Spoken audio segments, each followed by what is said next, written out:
ನಮಸ್ಕಾರ. K2 ಕನ್ನಡ ನ್ಯೂಸ್ಗೆ ಸ್ವಾಗತ. ವೀಕ್ಷಿಸಿ ಈ ದಿನದ ಸುದ್ದಿಗಳ ರೌಂಡ್ ಅಪ್. ಜಗದ್ಗುರು ಶ್ರೀ ಮಧ್ವಾಚಾರ್ಯ ಮೂಲ ಮಹಾಸಂಸ್ಥಾನ ಶ್ರೀ ರಾಘವೇಂದ್ರ ಸ್ವಾಮಿಗಳವರ ಮಠದಲ್ಲಿ ಕಲಿಯುಗ ಕಾಮಧೇನು ಬೇಡಿದವರ ನೀಡುವ ಗುರು ರಾಘವೇಂದ್ರ ಸ್ವಾಮಿಗಳ 354ನೇ ಆರಾಧನಾ ಮಹೋತ್ಸವ ಆಗಸ್ಟ್ 8ರಿಂದ 14ರವರೆಗೆ 7 ದಿನಗಳ ಕಾಲ ಮಠದ ಪೀಠಾಧಿಪತಿ ಸುಬದೇಂದ್ರ ತೀರ್ಥರ ಅಧ್ಯಕ್ಷತೆಯಲ್ಲಿ ಸಪ್ತರಾತ್ರೋತ್ಸವ ಆರಾಧನಾ ಮಹೋತ್ಸವದ ಜರುಗಲಿರುವ ಆರಾಧನಾ ಮಹೋತ್ಸವದಲ್ಲಿ ಭಾಗವಹಿಸಿ ರಾಯರ ಕೃಪೆಗೆ ಪಾತ್ರರಾಗಬೇಕು. ಈ ಒಂದು ಆರಾಧನಾ ಮಹೋತ್ಸವಕ್ಕೆ ರಾಜ್ಯ, ದೇಶ, ವಿದೇಶಗಳಿಂದ ಬರುವ ಭಕ್ತರಿಗೆ ಆದರದ ಸ್ವಾಗತ ಕೋರುವವರು ಶ್ರೀ ರಾಘವೇಂದ್ರ ಸ್ವಾಮಿಗಳವರ ಮಠದ ಆಡಳಿತ ಮಂಡಳಿ ಮತ್ತು ಮಠದ ಸಿಬ್ಬಂದಿಗಳು. ಮಂತ್ರಾಲಯ.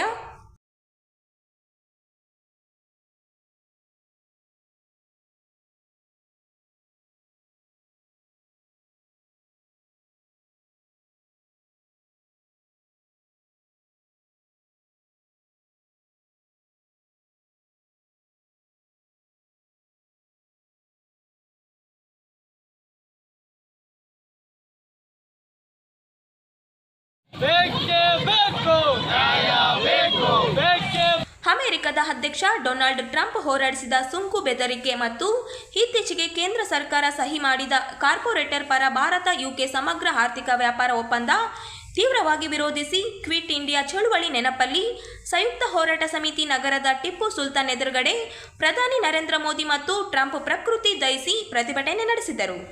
ಅಮೆರಿಕ ಜೊತೆ ಸಮಗ್ರ ಆರ್ಥಿಕ ಹಾಗೂ ವಾಣಿಜ್ಯ ಒಪ್ಪಂದವನ್ನಾಗಲಿ ಹಾಗೂ ಮುಕ್ತ ವ್ಯಾಪಾರ ಒಪ್ಪಂದವನ್ನಾಗಲಿ ಮಾಡಿಕೊಳ್ಳಬಾರದು. ಅಮೆರಿಕ ವಿರೋಧಿಸಿರುವ 25% ಆಮದು ಸುಂಕವನ್ನು ಪ್ರತಿಭಟಿಸಬೇಕು. ಯುನೈಟೆಡ್ ಕಿಂಗ್ಡಮ್ ಬ್ರಿಟನ್ ಜೊತೆಗಿನ ಸಮಗ್ರ ಆರ್ಥಿಕ ಹಾಗೂ ವಾಣಿಜ್ಯ ಒಪ್ಪಂದ ಹೈನುಗಾರಿಕೆ, ತರಕಾರಿಗಳು ಮತ್ತು ಹಣ್ಣುಗಳು ಸೇರಿದಂತೆ ಸಂಸ್ಕರಿಸಿದ ಆಹಾರಗಳ ಆಮದನ್ನು ಹೆಚ್ಚಿಸುತ್ತದೆ.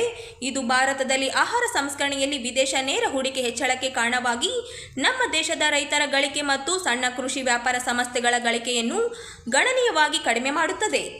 ಕುಲಾಂತರಿಕ ತಳಿಗಳ ಬೆಳೆಗಳ ಆಹಾರಗಳು, ಆಹಾರ ಧಾನ್ಯಗಳು, ಸೋಯಾ, ಜೋಳ, ಹತ್ತಿ ಇತ್ಯಾದಿಗಳನ್ನು ಬೃಹತ್ ಪ್ರಮಾಣದಲ್ಲಿ ಆಮದು ಮಾಡಿಕೊಳ್ಳಲು ಅಮೆರಿಕದ ಜೊತೆ ಮಾತುಕತೆಗಳು ನಡೆಯುತ್ತಿವೆ. ಅಲ್ಲದೆ ಭಾರತದ ಆರ್ಥಿಕತೆ ಒಳಗೆ ಅನಿಯಂತ್ರಿತವಾಗಿ ಬಹುರಾಷ್ಟ್ರೀಯ ಕಂಪನಿಗಳ ಪ್ರವೇಶವನ್ನು ಉತ್ತೇಜಿಸಲಾಗುತ್ತಿದೆ. ಇದು ಕೂಡಲೇ ನಿಲ್ಲಿಸಬೇಕು. ಮೇಲಿನ ಗಂಭೀರ ಆಕ್ರಮಣವಾಗಿದ್ದು ಇದನ್ನು ಭಾರತ ಸರ್ಕಾರ ತೀವ್ರವಾಗಿ ಪ್ರತಿಭಟಿಸಬೇಕು.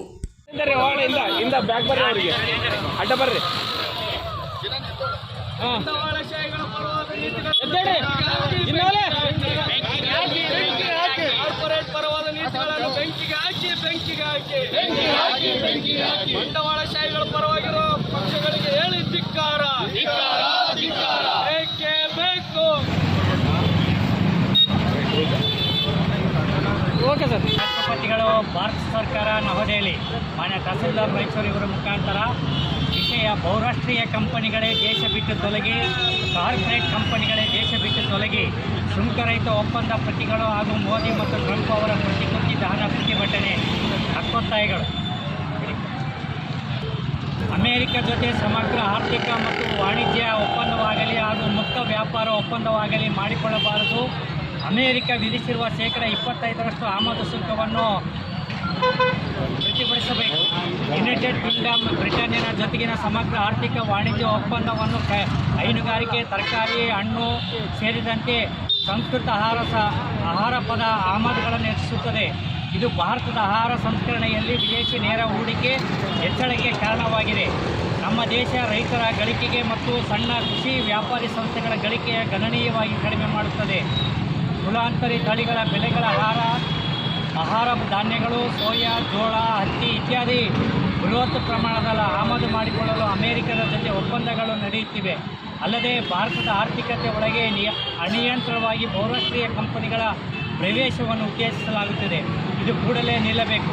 ಏಕಪಕ್ಷೀಯವಾಗಿ ಅಮೆರಿಕ ಭಾರತದ ಮೇಲೆ ವಿಧಿಸಿರುವ 25% ಆಮದು ಸುಂಕವು ನಮ್ಮ ದೇಶದ ಸಾರ್ವಭೌಮತ್ವದ ಮೇಲಿನ ಗಂಭೀರ ಆಕ್ರಮಣವಾಗಿದ್ದು ಇದನ್ನು ಭಾರತ ಸರ್ಕಾರ ತೀವ್ರವಾಗಿ ಪ್ರತಿಭಟಿಸಬೇಕು. ನವೆಂಬರ್ 24ರಂದು ಕೇಂದ್ರ ಸರ್ಕಾರ ಪರಿಚಯಿಸುವ ಕೃಷಿ ಮಾರುಕಟ್ಟೆ ಕುರಿತು ರಾಷ್ಟ್ರೀಯ ಕೃಷಿ ನೀತಿ ಚೌಕಟ್ಟು ಮೂಲಭೂತವಾಗಿ APMC ಆಧುನೀಕರಣ, ಆಹಾರ ಧಾನ್ಯ ನಿವಾರಣೆ, ಆಹಾರ ದಾಸ್ತಾನು ಮತ್ತು ಆಹಾರ ಸಂಸ್ಕರಣೆಯಲ್ಲಿ ಸಾರ್ವಜನಿಕ ಖಾಸಗಿ ಸಹಭಾಗಿತ್ವ ಮೂಲಕದ ಖಾಸಗಿ ಬಂಡವಾಳವನ್ನು ಉಪಯೋಗಿಸುವ ನೀತಿಯಾಗಿದೆ. ಜುಲೈ 2025ರಲ್ಲಿ ಘೋಷಿಸಿರುವ ಹೊಸ ರಾಷ್ಟ್ರೀಯ ಸಹಕಾರ ನೀತಿ ಇವು ಎಲ್ಲ ರೀತಿಯ ಕೃಷಿ ಸಂಬಂಧಿತ ಅಂಶಗಳಾದ ಸಾಲ ನೀಡಿಕೆ, ಕೃಷಿ ಲಾಗವಣಿಗಳ ಬೀಜ, ರಸಗೊಬ್ಬರ, ಕೀಟನಾಶಕ, ಕೃಷಿ ಸೇವೆಗಳಾದ ಉಳುಮೆಗಳನ್ನು, ಬಿತ್ತನೆ, ನೀರಾವರಿ, ವಿದ್ಯುತ್ ಶಕ್ತಿ ಸಿಂಪಡಣೆ, ಕಟಾವು, ಯಂತ್ರೋಪಕರಣಗಳ ಒದಗಿಸುವಿಕೆ ಹಾಗೂ ಆಹಾರ ಬೆಳೆ ಖರೀದಿ, ದಾಸ್ತಾನು ಮತ್ತು ಮಾರುಕಟ್ಟೆ ಜೋಡಣೆ ಮುಂತಾದವುಗಳ ಗ್ರಾಮ ಪಂಚಾಯತ್ ಮಟ್ಟದಲ್ಲಿ ಒಂದೇ ಸೂರಿನಲ್ಲಿ ಒದಗಿಸುವಂತೆ ರೈತ ಉತ್ಪಾದಕ ಘಟಕಗಳನ್ನು ಉತ್ತೇಜಿಸುವ ನೀತಿಯಾಗಿದೆ.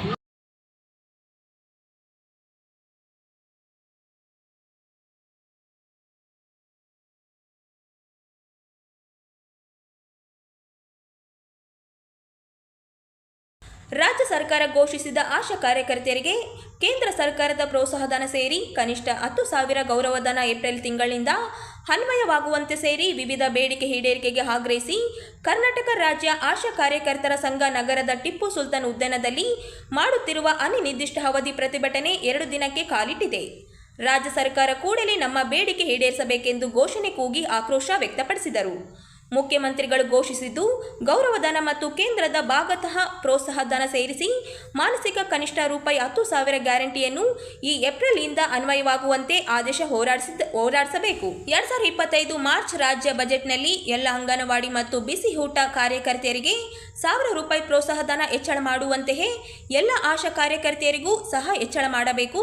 ಆಶಾ ಕಾರ್ಯಕರ್ತೆಯರು ಕಾರ್ಯನಿರ್ವಹಿಸುವ ಜನಸಂಖ್ಯೆಯ ಮಿತಿಯನ್ನು ಹೆಚ್ಚಿಸುವುದನ್ನು ಕೈಬಿಡಿ. ಈ ಹೆಸರಲ್ಲಿ ಯಾವುದೇ ಆಶಾ ಕಾರ್ಯಕರ್ತೆಯರನ್ನು ಕೆಲಸದಿಂದ ತೆಗೆಯಬಾರದು. ಅವೈಜ್ಞಾನಿಕ ಆಶಾ ಕಾರ್ಯಕರ್ತೆಯರ ಕಾರ್ಯನಿರ್ವಹಣಾ ಮೌಲ್ಯಮಾಪನ ಕೈಬಿಡಬೇಕು. ಆಶಾ ಸುಗಮಕಾರರನ್ನು ಸೂಕ್ತ ವೇತನದೊಂದಿಗೆ ಮುಂದುವರಿಸಬೇಕು. ನಿವೃತ್ತ ಆಶಾಗಳಿಗೆ ಪಶ್ಚಿಮ ಬಂಗಾಳ ಮಾದರಿಯಲ್ಲಿ ಇಂಡಿಗಂಟು ನೀಡಬೇಕು. ನಗರ ಆಶಾಗಳಿಗೆ 2,000 ರೂಪಾಯಿ ಗೌರವಧನ ಹೆಚ್ಚಿಸಬೇಕು. 2025 ಜೂನ್ ಜುಲೈನಲ್ಲಿ ಕೇಂದ್ರ ಸರ್ಕಾರ ಹೆಚ್ಚಿಸಿದ ಪ್ರೋತ್ಸಾಹಧನವನ್ನು ರಾಜ್ಯದಲ್ಲಿ ಜಾರಿಗೊಳಿಸಬೇಕೆಂದು ಒತ್ತಾಯಿಸಿದ್ದಾರೆ.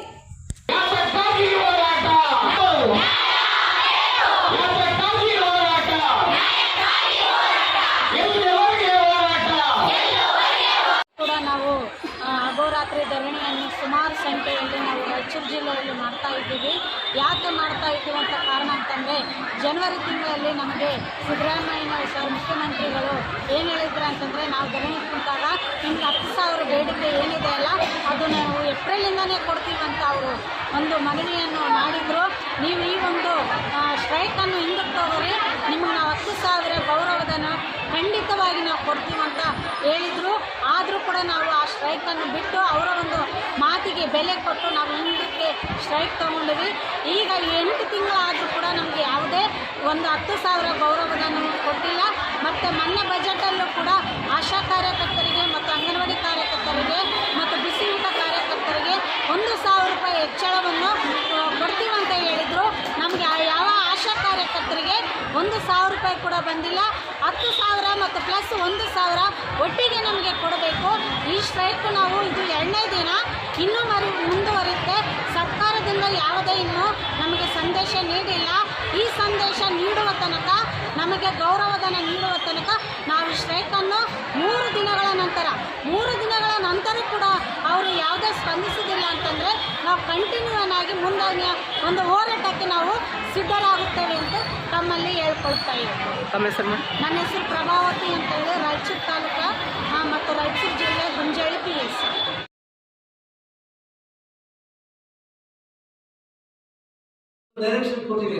ಸಮಾಜ ಕಲ್ಯಾಣ ವ್ಯಾಪ್ತಿಗೆ ಬರುವ ವಸತಿ ಶಾಲೆಯಲ್ಲಿ ಕಾರ್ಯನಿರ್ವಹಿಸುತ್ತಿರುವ ಹೊರಗುತ್ತಿಗೆ ಕಾರ್ಮಿಕರಿಗೆ ಕಳೆದ 2 ತಿಂಗಳಿಂದ ಬಾಕಿ ಇರುವ ವೇತನ ವಿವಿಧ ದೇಶ ಸಹಕಾರ ಸಂಘಗಳ ಮೂಲಕ ಕಾರ್ಮಿಕರ ನಿವಾರಣೆ ಮಾಡಬೇಕು.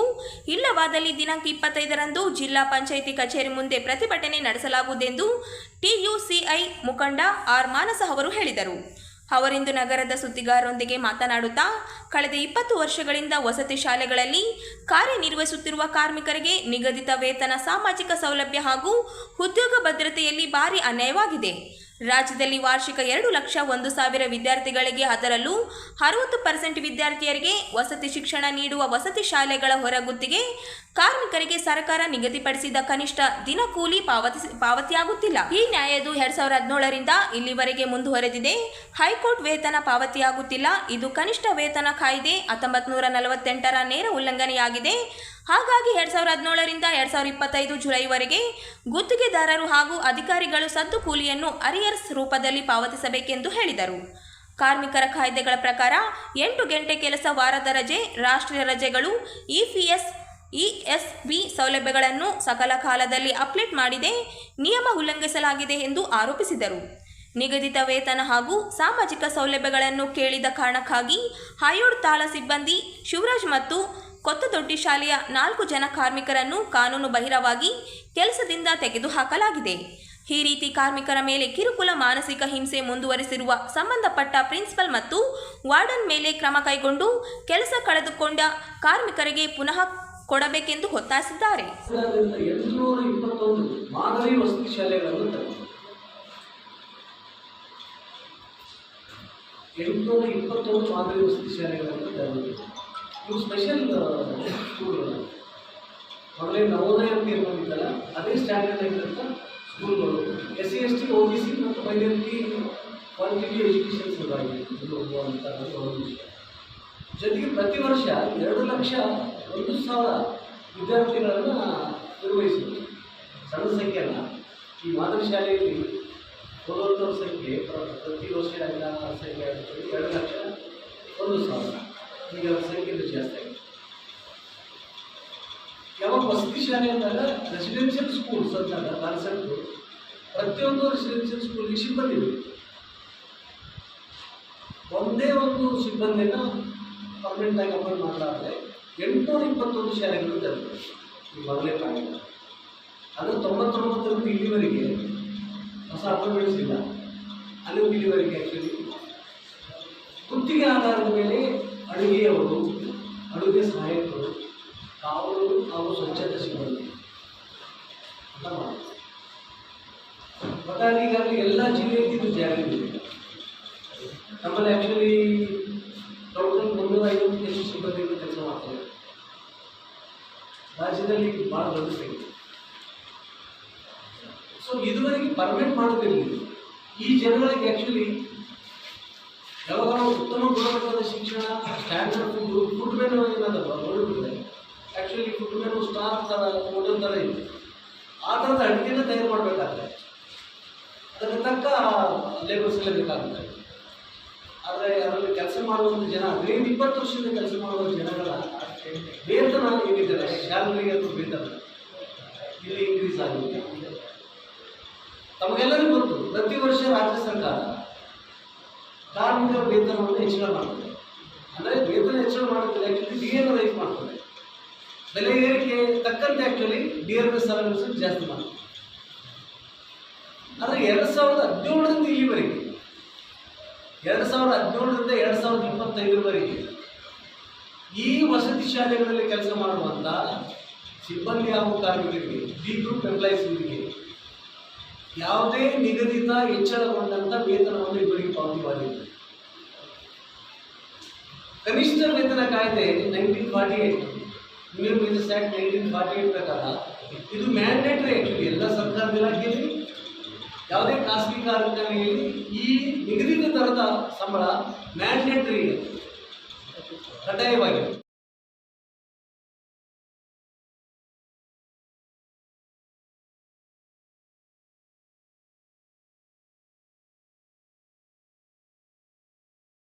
ಆಗಸ್ಟ್ 16ರಂದು ನಡೆಯುವ ಸಚಿವ ಸಂಪುಟದಲ್ಲಿ ತೀರ್ಮಾನಿಸಿ ಒಳ ಮೀಸಲಾತಿ ಜಾರಿ ಮಾಡದಿದ್ದರೆ ಧ್ವಜಾರೋಹಣಕ್ಕೆ ಆಗಮಿಸಿದ ಸಚಿವರಿಗೆ ಗೇರಾವು ಹಾಕಲಾಗುವುದು ಎಂದು ಮಾದಿಗ ದಂಡೋರ ನರಸಿಂಹಲು ಮಡ್ಚೆಟ್ಟಾಳ್ ಅವರು ಹೇಳಿದರು.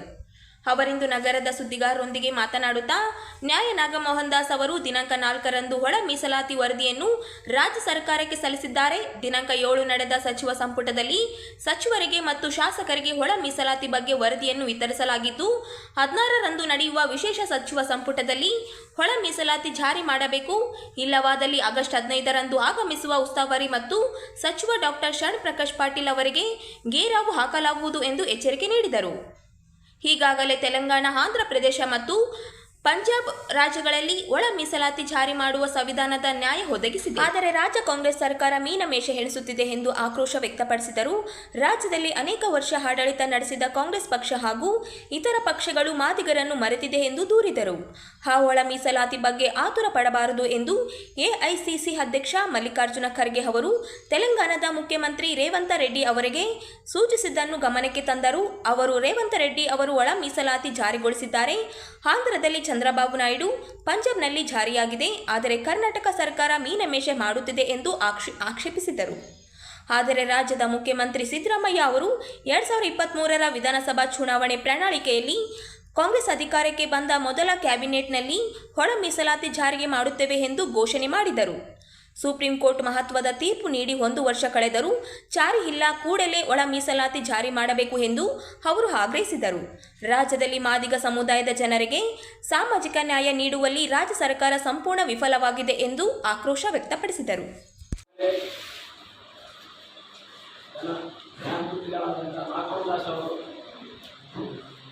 ಒಳಮೀಸಲಾತಿ ವರದಿಯನ್ನು ಇದೇ ತಿಂಗಳ 4ಕ್ಕೆ ಕಾಂಗ್ರೆಸ್ ಸರ್ಕಾರಕ್ಕೆ ನಮ್ಮ ಆಡಳಿತಗಳು ಒಪ್ಪಿಸಿರುತ್ತಾರೆ. ಅವರು ಅದೇ ವರದಿಯನ್ನು ದಿನಾಂಕ 7-8ರಲ್ಲಿ ವಿಶೇಷ ಅಧಿವೇಶನದಲ್ಲಿ ಚರ್ಚಿಸಲಾಗುವುದೆಂದು ಹೇಳಿದರು. ಕಾಂಗ್ರೆಸ್ನಲ್ಲಿ ಇರ್ತಕ್ಕಂಥ ಕೆಲವು ಸಚಿವರು. ಆದರೆ ಅಲ್ಲಿ ನಡೆದಿರ್ತಕ್ಕಂಥದ್ದು ಏನಂದರೆ,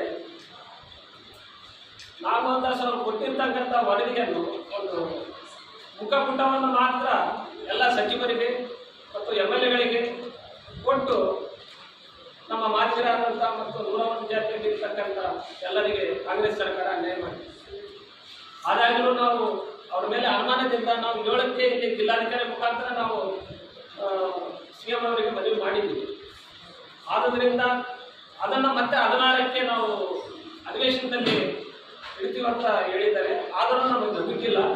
ಹಾಗಾಗಿ ಇಲ್ಲಿ ರಾಜ್ಯಕ್ಕೆ ಬರ್ತಕ್ಕಂಥ ಸಚಿವರುಗಳಾಗಿರ್ಬೋದು, ಯಾರೇ ಆಗಿರ್ಬೋದು, ಅವರನ್ನು ನಾವು ಗೆಲುವು ಮುಖಾಂತರ ಸಚಿವ ಸಂಪುಟದಲ್ಲಿ 16ಕ್ಕೆ ನೀವು ಧ್ವನಿ ಎತ್ತಬೇಕು ಅಂತೇಳಿ ನಾವು ಈ ಮೂಲಕ ಪತ್ರಿಕೋಷ್ಠಿಯಲ್ಲಿ ಮಾಡ್ತೀವಿ.